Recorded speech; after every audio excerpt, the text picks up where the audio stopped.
Pastor Mai, good afternoon. Welcome to Mannin Line on Manx Radio. Today, your pharmacist and you with Nick the pharmacist. Nick Kaye is here. If you want to get in touch, and you text or WhatsApp on 166 177. Email studio@manxradio.com. Call 66 1368. Lots to talk about and many questions to get through between now and 1.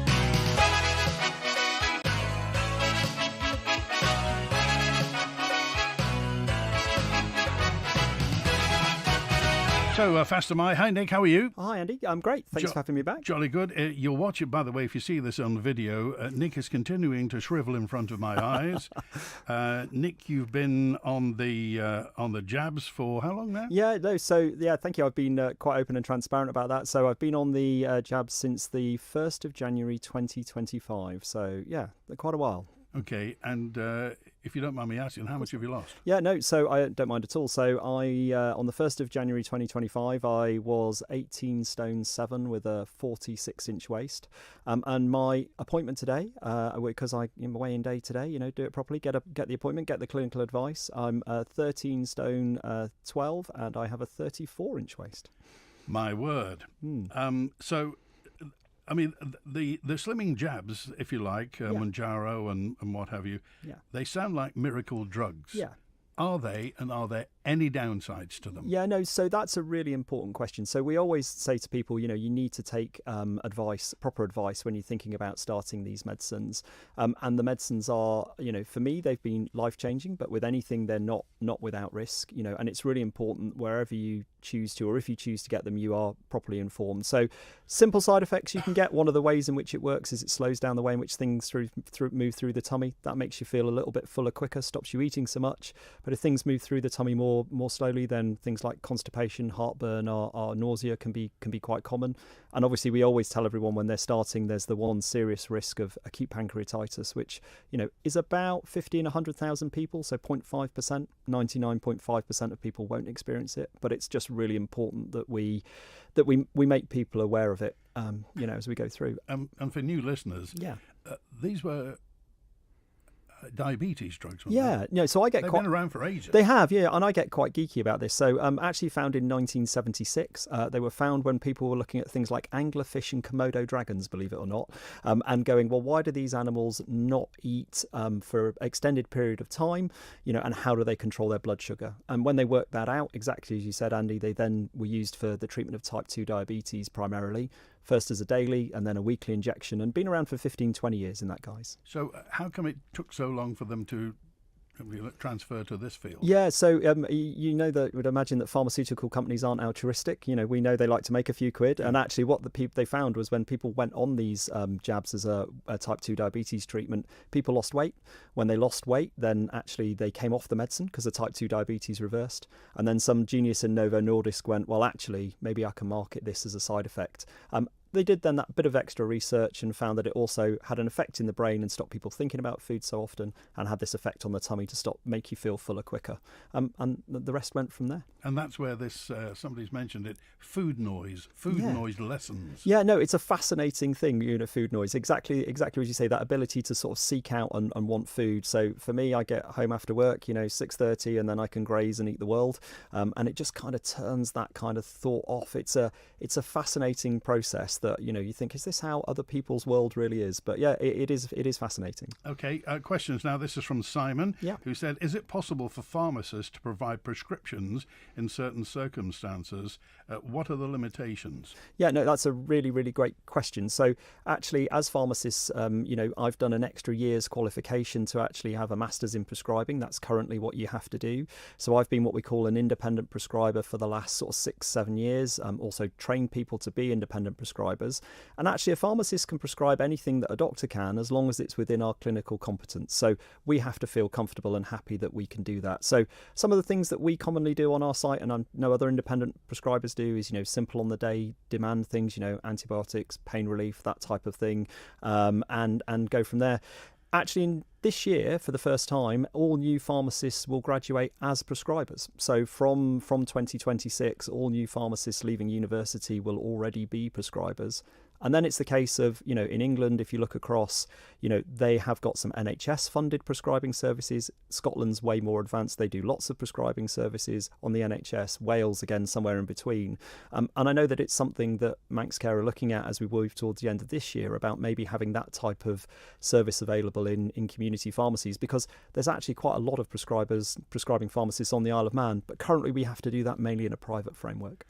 Are you comfortable with the fact that the gap between GPs and pharmacists seems to be narrowing, as you say, and pharmacists are now filling that gap? Yeah, no, so I think it's something that's really, really important as everybody moves into different parts of their skill set. What GPs are absolutely unbelievable at, and I've seen that, having spent 5 years working in general practice as a pharmacist across, they're unbelievable at clinical decision making, risk holding, some of those types of things. I think where pharmacists can really take away some of that burden is some of that simple on the day demand part, some of the long-term management things like blood pressure management. When I was training new pharmacists in general practice, if you've got blood pressure medicines, you've had the diagnosis of high blood pressure, that's on numbers. You can then maximise that medicine on the numbers. So we absolutely can't do everything that GPs can, but I think there's a way in which we can add skill set to help as part of that team. Okay, another one. Is there a shortage of trained pharmacists on the Isle of Man? There's a shortage of trained pharmacists everywhere, and the Isle of Man is one of those places. We find now when I qualified as a pharmacist, you either worked in a pharmacy or you worked in a hospital. Now on the Isle of Man, you can work in pharmacies, you can work in GP surgeries, you can work in hospitals. There are some industry posts. So I think the Isle of Man as well is actually a really nice place to practice. I think there's going to be, I would hope, further investment in our clinical services, especially in community pharmacy. We've had a pharmacist who is training to be a prescriber at our Balthanes estate. We had an interview with University College London to make sure that we're an appropriate site for training. So yes, there's a shortage, but I think it's about selling the story of actually practicing on the Isle of Man is a really good clinical place and rewarding to be. Okay, a note in from Grace who said, my son likes medicine, but he doesn't want to be a doctor. Would you recommend, and how long does it take to become a pharmacist? Yeah, so it's 5 years to be a pharmacist, so it's not an insignificant amount of time. And I have said this before, as a third generation pharmacist, there's probably no hope for me, Andy, but actually we see this quite a lot actually, because of the different ways and things pharmacists can do now: prescribe, give injections. Actually, it's a really good way to get clinical training. And if Grace contacts you after and the son wants to come and have a look, then happy to show them around or set them up with a pharmacy that's closer to them. It was the brown glass bottles that did it. K, and K. That's what it was. Can a pharmacist organise a fast-track appointment to a GP for a customer if he or she finds it necessary? So I think this is where great relationships are really, really important. And that local connection between local pharmacists, teams built around general practices, I think are really important. I would only speak from a personal experience, but pharmacists don't tend to do that unless they think there's real clinical need. And all I would say is whenever I've rung and asked to speak to GP colleagues, they've been very receptive to that. Again, I think that individual pharmacist would be doing that on the clinical need and what's important. We also understand that GP colleagues are under a huge amount of pressure and we don't want to overburden them. Texter 311 says, could you ask Nick, would he ever recommend fasting? Does it work? Yeah, so fasting is something that there is some evidence with, that sort of, 48 hours on, 48 hours off. And it does work. I think, yes, it does work, but I think you need it as part of a holistic program. I think take some advice on it. Some things with, especially if my field of expertise with medicines, you don't want to be fasting and not having some medicines and all that kind of stuff. The bit where I felt it a little bit nervous, I've seen somebody try to use the weight loss jabs to help them fast, and that then I think becomes problematic. So yes, it can work, but take some advice. Okay, and a message in from this is 382. What's the starting price for the injections? And where does the internet stand on this? Because that will always undercut everybody. Yeah, so I think it's a really, really important point. So lots of people have different starting points and it's useful to sort of have a look around. I know from our own organisation, we start at £99 for Wegovy, £169 for Mounjaro. There are, other places around. And what we try and do is we try and base that on an internet price, but give great clinical service. I must admit, doing this job now and actually being a patient myself, having that access to advice is really important. The other thing I would say as well, as still a board director of the National Pharmacy Association, and they did some research at the beginning of the year talking about the cloning of websites, which is really interesting. So actually you look like you're going to a legitimate website, but what's actually happening is you're going to a cloned website and then getting fake medicines. So I think there's something, internet will be right for some people, but I just think that extra bit of clinical care, being able to eyeball someone, if something's gone wrong, you can run down to Balthane and go to me, oi, what's going on, Nick? And that's really important. How would anybody know if it's a kosher, a genuine website? And that's where it gets really, really, really problematic. So, just double check the internet address. Some of the ones that have been cloned, there's 1 or 2 characters different within the actual sort of internet address that you're being directed to. And then when the product comes where people got alerted to, they were actually faked medicine. So they didn't look quite right, but it took people to that point after the money had done and the medicines actually arrived for them to realise, that they weren't kosher, and that's really problematic. I have type 2 diabetes, says James. Can I get diabetic drug Mounjaro on the NHS? So it'll be down to each individual clinical choice. I don't think you'll be able to get it particularly for weight loss, but if there's another clinical need that is deemed necessary for your type 2 diabetes, then possibly. Again, when I sat on an integrated care board, Andy, in Cornwall until November last year, I know that population was 580,000, and the number of people that were potentially eligible for it on the NHS was about 2,000. So tricky criteria to get there. A week on Monday, it's TT, Nick. It is. Are pharmacists busy over TT, and what kind of things can pharmacists help visitors with? Yeah, so I think it's really important that we're part of that healthcare system to help with the influx of people coming and enjoying the fantastic event and the island and all it offers. Pharmacists can be helpful, again, with that minor ailment scheme, medicines that have been forgotten, that type of stuff. So, and again, just being that, what pharmacists are really good at is that first point of call, as people come in, do I need advice? And then, as your previous question said, do I need a GP? Do I need to go somewhere else? Community pharmacists are excellent at that sort of, I can help you up to this point, but now you need to go somewhere else. There's a message in from Sally, and you can answer this or not, Nick. What does Nick Kaye think about the departure of Teresa Cope from Manx Care? Okay, thank you for that question. So all I would say on a very personal level is, having been privileged enough to have some dealings with Teresa, she's always been exceptionally helpful, exceptionally responsive. I think she's definitely helped move community pharmacy on the island. Some of the projects that we've been involved with were, for example, now the Isle of Man has, under Manx Care, we have the first in Europe vaccine tracking technology in RFID fridges.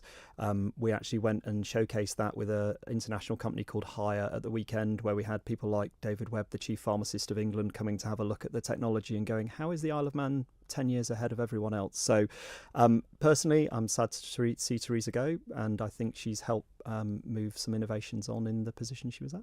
So you can answer that then. How is the Isle of Man 10 years ahead? What's happened? Yeah, no. So this is what's RFI? Yeah. So basically, this is a technology where again, I've had to get upskilled with this. So this is technology whereby actually each individual vaccine gets a small little tag put on it, and the technology, when you close the fridge door, it actually reads the stock level in the fridge. It then tells you expiry date, when it's going to go out. The stuff's all in the warehouse at Balthane, getting all operationalised now. Those fridges will go out across the Manx Care estate, so the teams will be able to have real-time stock information, reducing wastage, keeping everything tracked and safe, and it's, we believe, the first site in Europe that will be operational probably in the next 4 weeks. Okay, and Anne said, is it dangerous to take herbal remedies while on certain prescription drugs? I heard St John's wort thins the blood. Yeah, so I think it's really important, actually. So we've got to bear in mind that herbal medicines, lots of medicines that we think of now came from plants, right? Penicillin from ash of the bark, digoxin from foxglove. So herbal medicines do have a place in treatment, but because of that, they can have effects. So St John's wort, which has just been mentioned, can cause irritation. So you can, in the stomach, so a bit of bleeding, it can stop other medicines working. So again, St John's wort specifically is something to definitely take some advice on. But herbal medicines, pharmacies can be a great place to sort of help you with that with your conventional medicines. Okay, and Neil said, Neil knew this would come up. Hantavirus. Cruise ship illnesses. There's obviously a lot in the news about this recently, and there's also a new one in France with gastroenteritis outbreak. If somebody's going on a cruise, what kind of things should they think about? Do they need to take any special first aid medical supplies with them? Yeah, so I mean, what we normally say, that cruise ship is that closed-in virus. Hantavirus is exceptionally rare, as you've said, and things being isolated and people being treated for that. I think, we say whether or not it's a cruise ship or going away anywhere, think about the healthcare that you would be able to access when you're there. So quite often people come into the pharmacy and we say some simple stuff, some paracetamol, some, pain relief, some hydration salts, bit of antihistamine, something for diarrhea, those things that you don't want to get short without. And other than that, then just being really aware of symptoms. And if things aren't going well, then seek medical advice. Is it true? I mean, over the past 30, 40 years, people are a lot more hygienic. People take far more showers and baths. People use dishwashers and what have you. It used to be, they used to say, a peck of dirt never hurt you and help the immune system. Are we just a bit too hygienic nowadays? Maybe. Having 5 children, I'd probably say that's probably not my house, Andy. But all of these things are important when you just have a look at it. Obviously, the benefit of keeping hygiene and clean is probably outweighing any potential benefit of that. Because I mean, the immune system is like a man trap. It's like and of course it worked for so many years. When we weren't as clean, it worked very hard. Now we're a lot cleaner. Is that where these kind of autoimmune things come from? Yeah, so I mean, as you say, it's one of the things where autoimmune disease is really interesting, isn't it? Which is when your own immune system overactivates to attack itself, and whether that's joints in something like arthritis or your gut in something like Crohn's disease. And I think actually as the understanding of these conditions increases, and then the way in which we can target treatment is really important. And I think, people joke to me, I don't tend to be poorly very often, but then when I am poorly, I'm really poorly. And I think working in a pharmacy and just being exposed to people that cough and sniffle and splutter on you, your immune system is sort of activated in that way, and maybe deal with more viruses in a more efficient way than other things. Another message in just said there was something in the UK news recently about a weight loss pill that people have been using. Weight loss jabs can switch to once they've hit their target weight. How does that work, and is it available? So that was some press that came out earlier this week, actually. So there's a medicine, you have to excuse my pronunciation, orfenaglipron. I don't know where they come up with these names. It's just to make us sound important, Andy. But this is an interesting medicine that's just been approved in America by the FDA. Is made by Eli Lilly, the same company that make Mounjaro. And the way in which they're positioning it is, although it can help with weight loss, it's only 12 to 15% of body mass after a certain time, which is less than both Mounjaro and Wegovy. But exactly as the person asking the question has said, what it seems to be doing is once you've hit your target weight, with the injectables, then a once a daily pill is meaning that 70% of people maintain that weight and then weight doesn't go back on. So the second part of that question, is it available yet? The application to the Medicines Health and Regulatory Authority, the MRHA, has gone in this month following FDA approval. It's gone in actually for the whole of Europe. Obviously the Isle of Man will be covered under UK. We've been told that should be by end of year, but really not a replacement for the injections, more a maintenance once you've hit target. Okay, and this one, this is anonymous, but it's a lady talking about her mother. Her mother apparently is on 20 pills a day. Yeah. How do you approach deprescribing, or if you like, if somebody's been on for years, has been on lots and lots and lots of pills, what's the process of assessing those to see if there's anything somebody can come off? Yeah, so I think this is a really important point. Polypharmacy, as we would called it, or lots of different medicines, is a really, really big issue. Having said before, having worked for 5 years in general practice, back across, and we have pharmacists that work in GP practices in the Isle of Man, or appointment with GPs or appropriate clinicians. Actually, the review and the stopping was something I used to love doing. Because actually in medicine, whether that's medics, pharmacists, doctors, nurses, we're great at starting stuff, we're bad at stopping it. And actually, I think if we're on 20 medicines a day, is 20 a lot? It is a lot, but and you can see how that happens. Lots of people, have one medicine for something else, one medicine for something else. Is the original condition still there? I had a lady the other day who was on iron tablets, but that's because she'd been on a medicine called omeprazole to help with the tummy acid. That stops you absorbing as much iron. She'd come off the omeprazole, but was still on the iron. And actually, we just need to have a look at that and go, well, do you need the iron anymore? So things build up over time. I think what we would call a structured medication review is something that you could access in general practice. Does take a bit of time, but I think it's really sensible to then have a look at that. Manx Care say they're really busy at the moment. Obviously, elective surgery has been stopped and what have you. Are you busy? Are pharmacies in general busy at the moment? Yeah. So pharmacies are busy. Prescription numbers and prescription volumes continue to go up all the time. So we are dispensing more prescriptions. We are seeing more people. As pharmacies get to be a help within that primary care setting to see more people and be part of that team, then we are busier. And pharmacies also trying to push the envelope a little bit, whether that's mole mapping, ear waxing, whatever else we might remove or whatever else we might do.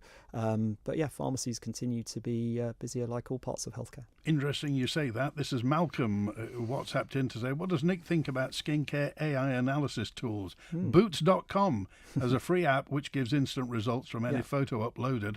I tried it, was very impressed. Yeah, so AI technology I think can help. What we've actually done, and I think other pharmacies on the island have done, we use a service which is another are available called Map My Mole, which is a thing where you come into the pharmacy. We use a phone to take a couple of different pictures.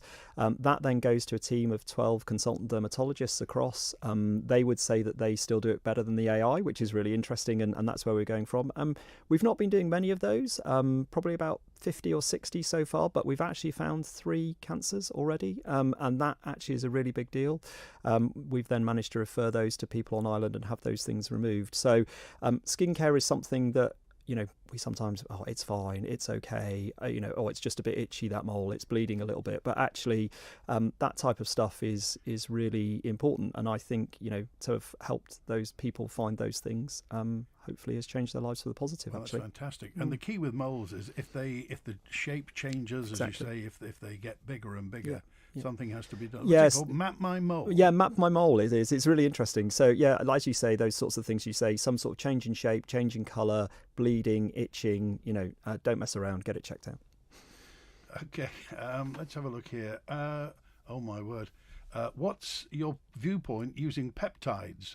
Do you know what's a peptide? What's a peptide? Yeah, so peptides BP157 and TB500 for helping with recovery from injury. Yeah, so peptides are a really interesting area, actually. So actually, if you think about it, Monjaro is actually a peptide. Wegovy are actually peptides, but they're what they call non-natural peptides. So peptides are all the rage, really big in the US, becoming more part of what we would call wellness medicine. Currently in the UK and the Isle of Man, there isn't a way to access them properly because actually they are classed as research medicines. So if you look at some of the places people are accessing them from, they're not intended for human use. Having said that, there are people that I see that come in, they ask for advice on them. And I think the bit at the minute where they're sitting, it does seem that they do show some beneficial effects, as we've sort of said, that caller's mentioned a few, where they actually help maybe with repair and regeneration and that type of stuff. One of the interesting counter arguments I heard the other day was somebody, a medic, saying, well, actually, think about those cells that divide quickly in your body. Some of those are cancer cells. So actually, are we giving ourselves, which not only will promote rapid growth and repair, but are we giving something that may actually promote rapid growth of cancers and things like that? So it's going to be a really interesting space that develops, I think, over the next sort of 6 months, which maybe the Isle of Man should look at exploiting. Okay, Nick Kaye is here from Kingsley Muti. Call and text and email. Got lots of messages to get through today. Nick the Pharmacist is on through till 1. What would you like to bring up? Looking for your next staycation-inspired escape? Keep it closer than you think with Logan Air. You can now save 20% on flights with promo code TARTAN20. All the escape with none of the long haul. Near really is the new far. With Logan Air, your next staycation is cleared for takeoff. To save 20%, book by midnight on Tuesday, 19th May at loganair.co.uk. Terms, conditions and exclusions apply, subject to availability. Direct cremation is just that. An affordable and simple cremation without all the costs associated with a funeral service. Find out more by visiting directcremation.im or phone Direct Cremations on 478 422.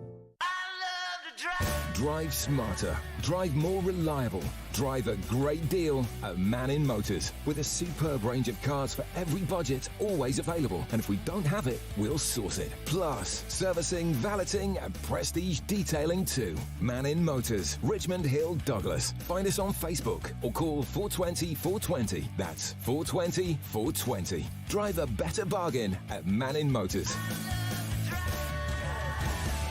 One architectural design company has particular expertise in achieving planning approval for a wide variety of projects, from landmark buildings to spectacular homes. Talk to the experts at Ellis Brown and get your project off the ground. For excellence in design, search Ellis Brown. One of the things I love most about being a journalist is that everyone has a story to tell. And you can go to an interview with the intention of talking about one thing, and before you know it, you find all kinds of other really interesting things to talk about. And that's what happened to me when I met Thomas Cleater from Ballakeenan Farm in Derby. I'm Amy Griffiths, and on tonight's episode of Island Life, we'll be speaking about everything from coastal erosion to the island's food security to the struggles many farmers are having with their mental health. That's tonight at 6:30 here on Manx Radio. The Mannin Line with Andy Wint. And Nick Kaye is here, Nick the pharmacist on Manx Radio. I'm a smoker. Says Brian, I'm a smoker, but I suffer from chest infections. I then have to book an appointment to go and see the doctor to get an amoxicillin prescription. Surely it would be better if pharmacists could just sell amoxicillin, amongst others, as they do in parts of Asia. That would save doctors time for prescriptions. And as I'd be paying for the drug myself, it could also reduce the cost to the NHS. Yeah, no, it's a really interesting point of view. I think we have to be really aware of something called AMR, or antimicrobial resistance. The overuse of antibiotics is obviously and could be really problematic. It's listed on lots of countries' risk registers at the same as running out of fuel and all that kind of stuff. So I think access at the minute to antibiotics is important. If you look across, there's systems under things like Pharmacy First where you can access antibiotics under the right clinical guidance. We have places in that in community pharmacy around things like urine infections where you can access antibiotics with the right clinical guidance. I think if the right protocols are put in place, I think getting those simple things away from general practice could be helpful, but we need to be really mindful of that type of stuff as well. Okay, so bearing in mind antibiotics, I'm paraphrasing this, but obviously they'll kill, but they also kill good stuff as well, don't they? So how many times a year ideally would anybody take antibiotics? So it's really, really difficult to sort of say, because it's always a risk benefit at that moment. So, is the risk, as you say, of those bad bacteria and what they're doing and what they're causing outweighing those potential knocking out of good gut fauna, the things of having diarrhea and thrush. But, actually, if you've got somebody who, has a condition whereby they might need repeated antibiotics, that's fine. You don't want them to get things like sepsis and other stuff. So it's really individual on a person by person basis. But I think those things that you can do to help, only use them if appropriate. Don't ask them for them if they're a virus. Seek out some clinical help, maybe some, good bacteria replacement things. There was some data around things like, the Yakults and Actimels and that kind of stuff actually helping at the time. But really interestingly with that data, you've got to get them home quick, because if you pick them up at the beginning of your supermarket shop and wait at the end, they'll be dead by the time you get them home. So last thing in the basket, first thing in the fridge. Okay. Antibiotic resistance then. I mean, does medicine have an answer to this? Because we've been shoveling antibiotics down our necks for a long time, 50, 60 odd years. What's the situation with that? So AMR is really, really important, and actually is something that is it crosses across all sorts of areas. Human health, veterinary medicine, all sorts of things. There is now fast tracking at the MRHA for antibiotics, so that they can get through approval systems quicker, but with the right checks in place. And also, I was at a talk a couple of years ago. I co-chaired something at the Royal Society, which is around vaccination. So actually, it's a really interesting point that if you think about it now, we have some vaccines for things that are bacterial, so pneumonias or whatever it may be. If you're vaccinated against them, as we said earlier, Andy, your own immune system can attack them, then you'll never need the antibiotics. So the facet about making sure you use them appropriately, but also other ways in which you may not need the antibiotics, and new antibiotics coming on stream, I think are really important. Is this how the superbug started in hospitals? How did that come about? So the first one was methicillin resistance Staphylococcus aureus. MRHA is MRSA is the one that everybody will remember. Always sticks in my mind because the aureus means when you grow it in a petri dish, it looks gold, which is a useless fact, which is still in my brain, Andy. I'm great at a pub quiz. But I think what that means is methicillin at the time was the most advanced penicillin, and the bugs were resistant to that. If they're resistant to the best penicillin, then they become a superbug, and that's why people have to sometimes have swabs before they have operations and all that kind of stuff. Because this bug does live in us, and there's ways in which you can sort of clean the skin and stuff beforehand, so it then won't cause problems with infection post-surgery. Texter 797 says, would the weight loss injection help with lymphedema? Not normally, no. And actually, we do have patients that actually have lymphedema, and actually those can be both. There can sometimes be consultations where you need to be really mindful in that, and the scales in that are less important. But you can see people's weight sort of changing, but it depends on how the lymphedema is on the day. And we talk about the general health benefit and what that looks like, because there will be underlying health benefit, underlying sort of weight loss, fat loss, but the scales in that place become less important. So will it help generally with health? Yes. Will it help combat the lymphedema? No. Mrs. T messaged in to say, could you ask Nick his opinion on magnesium? I know there are different types. Is it beneficial? Yeah, so magnesium is really interesting and actually is prescribed a lot on the German version of the NHS, actually. We tend to prescribe it for very specific conditions over here, but really helpful in some conditions when people may have kidney problems, but also sort of from a general health benefit, we seem to see it helping with sort of cramps, muscle fatigue. I've seen it used for people who are on statins to supplement some of the muscle fatigue you could get on statins, which lower cholesterol, and general sort of cramping. We sell a lot. We used to sell a lot in one of the pharmacies I was at, which was particularly next to place where we did lots of coastal path walking and things. So useful supplementation, seek some advice, but that type of area is where we see How it does used. it work? So it just helps with the sort of hydration of the tissues. It helps with the regeneration of the muscle, reduces the cramping. That sort of weight loss.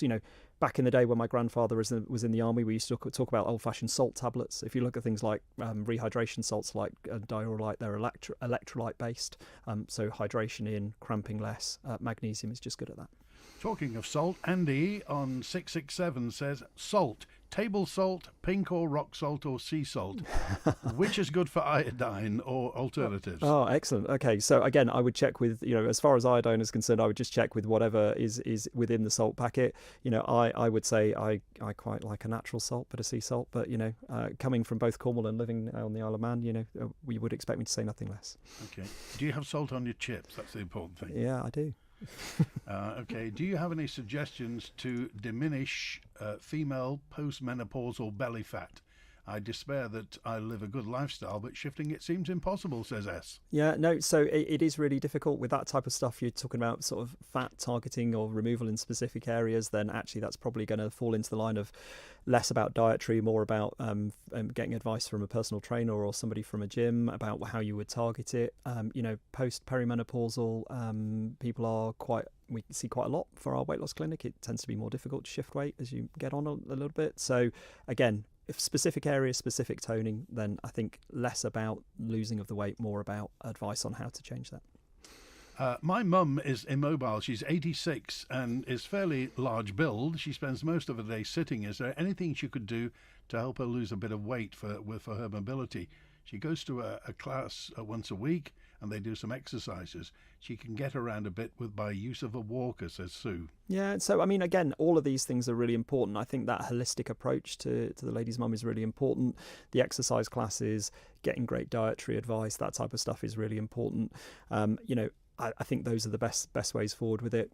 We have seen people use weight loss medication even at that age, but you have to be really mindful. You don't want to, in that age, you don't want to lose as much body mass because actually you need a little bit of padding because bones might be a little bit weaker and all that kind of stuff. It gets a little bit more specialised, but I think definitely in that situation, that holistic approach, which I think is important at all points in weight loss, is really important. But the exercise, the diet, and then any other advice depending on a medical condition, just seek out. Are you still eating chocolate? Less, actually. Somebody. What was your favourite chocolate bar? Do you know what?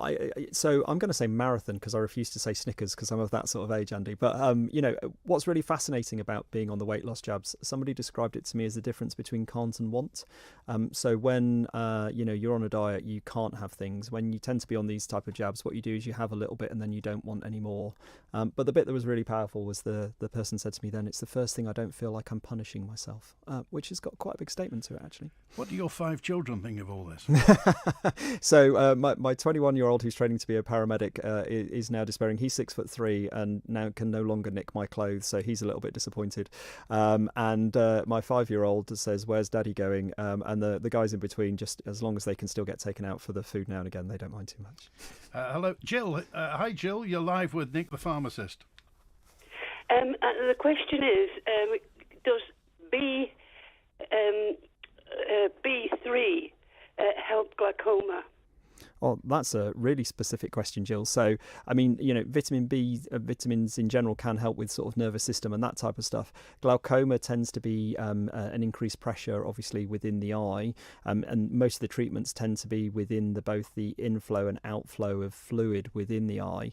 What I'll do is, if Andy takes some details from you, I'll do some research on that and get back to you directly on vitamin B3. But like I say, anything like that, advice from the optician is really important, because that glaucoma is caused by that increased pressure within the eye, and you think the fluid within the eye is sort of constant, but it's not. It's flowing in and flowing out, and that's where lots of the medication works. So vitamin B in general is a good thing to have, but let's have a look at, I think B3 might be nice, and we'll have a look at that and take that offline, and I'll get back to you, Andy. Okay. If that's Jill, okay. do you mind if Nick gives you a call and finds out more about that? No, that's fine. All right. Okay, we appreciate that. Thanks for calling us today. Nick the Pharmacist is on Mannin Line today. Looking for an exciting new experience on the Isle of Man? Then step into the brand new Sorel chocolate making workshop, where you become the chocolatier. Experience Sorel's premium quality hands-on. Taste, design, melt and fill your own luxury chocolates. Then take them home the very same day. Perfect for friends, families, date nights or special occasions. But hurry, spaces are limited, so book now at sorelchocolate.im. Sorel Chocolate Workshop, crafted with quality, made by you. Charity of the Week, brought to you by Kell Properties. Preferred Futures IOM is a local mental health charity dedicated to supporting well-being and recovery. Through compassion, understanding and practical support, we're helping people build resilience, hope and brighter futures across our community. To find out more and see if you can help, visit preferredfuturesiom.org. Preferred Futures. Seen, heard, supported. Hope for every future. This advert is brought to you by Kell Properties. A great night's sleep got even better with Zed's Bedding Store. From quality Bell-Dorm bed linen and mattress protectors, fleece and woven throws, to luxury duvets from the fine bedding company. Zed's Bedding Ramsey, next to Isle of Man Bank. The exclusive Karcher store is open, with thousands of products, accessories and parts in stock. For Karcher sales and service, Hersham Electrical, Shipyard Industrial Estate, Ramsey. The latest edition of Manx Radio's Breath Mindfulness podcast with Karen Hardman is available now. Imagine you have just stepped into a cool swimming pool. It's a glorious hot afternoon. Brought to you by the Good Health Store on Station Road in Port Erin. This place reminds you that life can be slower, and here, haste is not needed. The latest in the Breath Mindfulness series with Karen Hardman, and available now at manxradio.com. The Mannin Line with Andy Wint. And Nick the Pharmacist is here. There are community pharmacies all over the Isle of Man, of course, in Ballasalla, where Nick is, in Braddon, in Castletown, Douglas, Kirkmichael, Laxey, Oncombe, Peel, Port Erin, Port St Mary and Ramsey, and they have a thing called the Minor Ailment Scheme, where you can actually go to the community pharmacist if you think you may be suffering from, well, anything really, from impetigo, inflammatory skin disorders, UTIs, urinary tract infections, shingles, thrush, whether it's vaginal or oral, hay fever, coughs, gout, constipation, nappy rash, exercise-related injuries, and bacterial conjunctivitis. And crikey, Nick, you must see it all and you must hear it all. Yeah, so we absolutely do. And I think what this shows is that, the pharmacies are actually a great place for you to get that first point of care. And I know that scheme's been running for some time, and there's looking to expanding that and expanding it into other roles and other conditions. And actually, yeah, we do get to see it all. And actually, it's a real privilege sometimes to hear people's stories. And you never know where a conversation is going to go. I remember vividly having having somebody that came in to talk to me about her infected big toe, but actually I realised within probably about 5 or 6 minutes she was actually suffering from postnatal depression and couldn't get to access a general practitioner at the time she needed. To your point about then being able to, what did I do? Walked in at the pharmacy I was in at the time, co-located next to a general practitioner, walked her in, walked her through, sat her down. So, we do see it all, and I love the fact that community pharmacists with other healthcare professionals are a really trusted source of advice. So, and with most of the pharmacies as well, there'll be a private area, a private room. It's certainly changed since I qualified in 1998. The things that we're privileged to listen to people share is growing all the time. When pharmacists get together on time off, what do they talk about? Is there a pharmacists association for the island? There is a pharmacists association for the Isle of Man, and they're actually a really really great group of guys. And girls. We now have our first female chair, which is great, and they do a good job of representing the island and actually then raising the profile of some of the other things that we can do. We absolutely understand that healthcare systems and healthcare budgets are pressured, but we do think that community pharmacy, with all the access in all the places that you've seen, and one of the stats that I was really proud of a couple of years ago used to be 6 minutes from door to clinician. So from actually walking into a pharmacy, on average, some will be more, some will be less, to actually being sat with a clinician is somewhere between 6 and 7 minutes. And I think that access is something that we should absolutely be proud of in community pharmacy. And I think that's why people are looking at us to grow and do more things. Do the pharmacists ever moan about lack of supply? So actually, do you know what? Medicine's resilience is something that's really important and is becoming more of a problem. Again, some of the things the National Pharmacy Association were highlighting this week was shortness of some potentially epileptic medicines used in epileptic crisis, things like a medicine called midazolam. And, we've mentioned this before, I've talked about this before, that, we're in a global supply chain for medicines, and the UK in general pays less for its medicines than, I think we're 30th best payer in the world, and that's been great for the Department of Health because community pharmacies have done a great job driving prices down. But now if medicines are short, if I can get £3 for selling it over here or 20p for selling it over here, where are you going to sell it? So some more thought needs to be given about medicine's resilience. Really interestingly, sitting on the World Pharmacy Council, I saw something in Australia where they actually have a minimum price. So what they say is, we will buy this, not ridiculous, no medicine will cost less than £3, but for that manufacturers have to guarantee supply, and that might be something really interesting to look at. Okay, did Nick experience... Oh, this is a personal question. Okay, did Nick experience knee pain with his heavier self, and did it improve when he lost weight? I generally... lots of different things I've realised. So, I have lost more weight than an EasyJet suitcase allowance. And when you think about when you drag that up to the check-in and you go to lift that on the scales, if you're dragging that round with you all of the time, then that makes a difference. So less around knee pain, a little bit of potentially back pain. One of the big things now is getting on the flight and not needing the extender for the seatbelt and pulling it tight, which I think is a real win. And having, as I've said, the number of children I have, actually being able to run round some of the soft play areas and being able to fit down the slides are the small wins every day, Andy. Could Nick be a bit more specific about training pharmacists? What's a good university? What's a good course to go on? Yeah, so there are lots of different courses of pharmacy in pharmacy across, and I would think where you want to go is go and visit, go and see them, go and be part of them. I trained actually at the University of Bradford, and the reason I did that at the time, it was the only place that offered a split degree. So I did 6 months in community pharmacy. I did 6 months at St James's University Hospital in Leeds. That was quite novel at the time. Now lots of universities offer what we call joint placement. So when you qualify as a pharmacist, you have a pharmacy degree, and then you have to do a foundation course for a year before you can be let loose, for want of a better description. My brother went to Manchester. There's some great universities in London, but quite often, and for me, it's more about the feel of the university and the stuff with it. The other thing to say about pharmacy courses, wherever you go, they're regulated by our regulator. So the General Pharmaceutical Society, the General Pharmaceutical Council has to regulate a university course content. So wherever you go, it will have to be of a standard that's been approved. Jean says, could you ask Nick, please, how long would he recommend staying on the weight loss jab? Is there a time limit? I think it's really important, actually, because it's a really personal journey and depends where you're starting from and where you want to get to. So we tend to say to people that you're absolutely in control. This is up to you where you want to end up. Normal BMI is between 18.5 and 25, and when that BMI starts to go to the lower end, where we've had a couple of people, it's gone to that point where we've sort of had to intervene and go, now is the time for you to reduce. Other than that, very, very dependent on you. Who would have thought, Andy, if you're practicing medicine and you ask people how they feel, that would be the right answer, right? A revelation. Fantastic. Okay. More.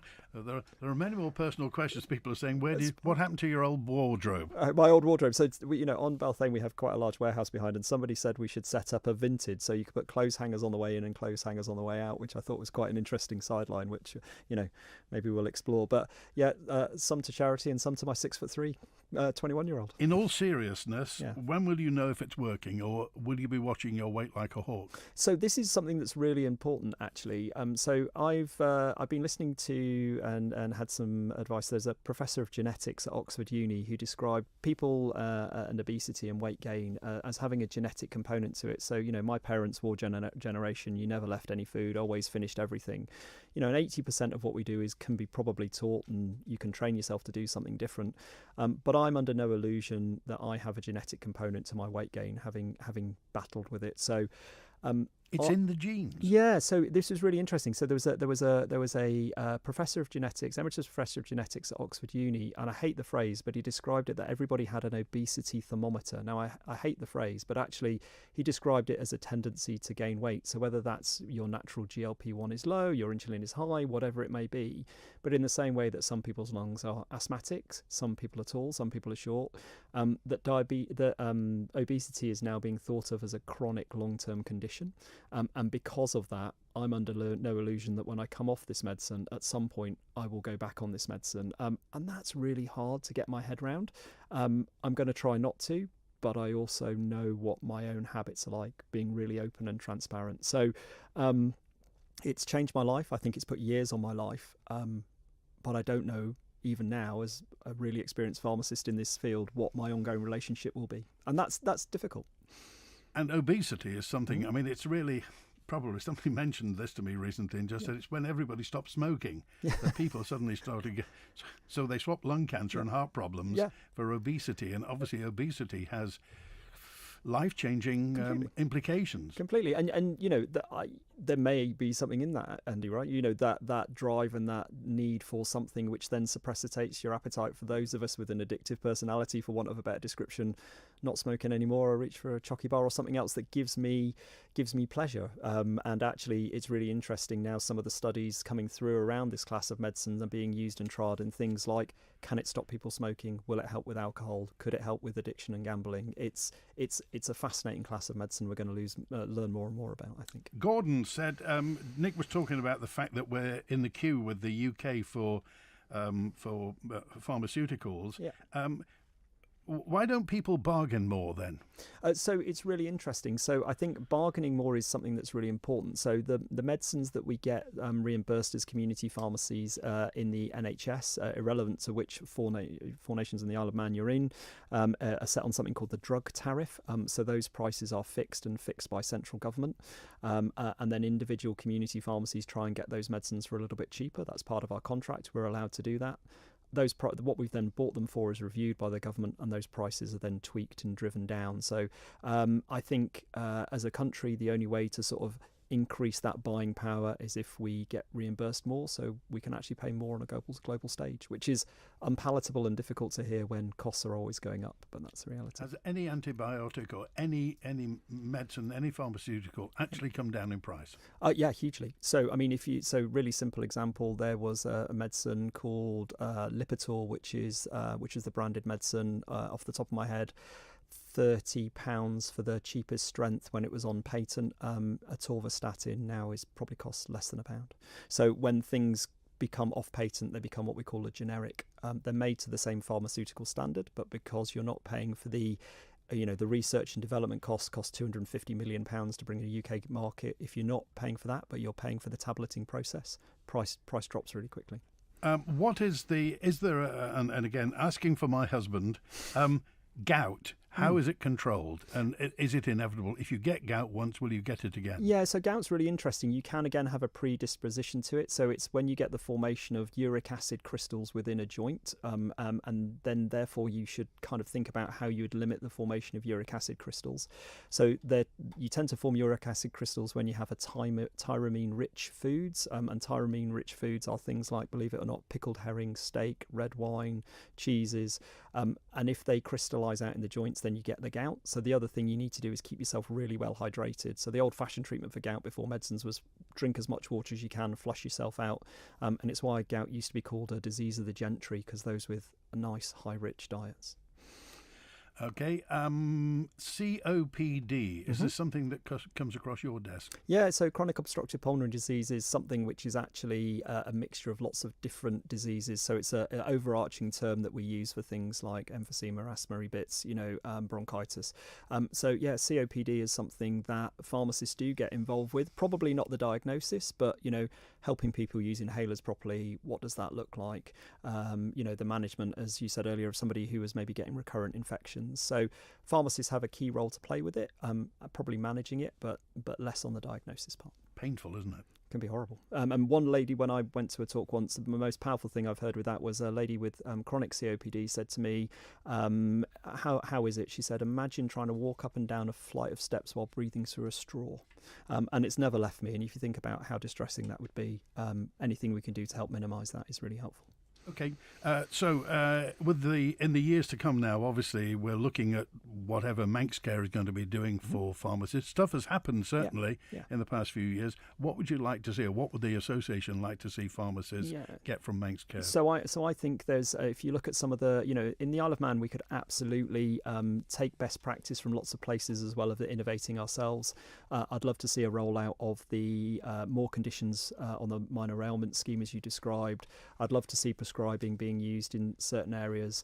I think we can play a much bigger role within vaccinations, and then really practically an emergency supply service, which has worked quite well. So somebody comes, they've forgotten their medicines, you can give them a small amount of supply. I think that would be something that would be really practical and beneficial and easy to implement. Nick Kaye is from Kingsley Muti, and we've been talking to Nick today about, just about everything, to be quite honest. Lots more questions I didn't get to. No problem. I'll come back, Andy. We'll see you soon. All right, Nick. And please stop losing weight, Nick, whatever you do. I'll do my best. Thanks, Andy. Every time Nick stands at the side of me, I get even bigger. Right, thanks to Chris on the phone today, and thank you. And remember, Nick will be on with us again. If you want to pass any message on, by the way, you can email manninline@manxradio.com. And that's it. We're back with an open line, and on Monday, open line tomorrow, and on Monday, Claire Barber is on. Claire from DEFRA, the Department of Food and Agriculture, will be on. In the meantime, enjoy your Thursday. Enjoy the rest of your day.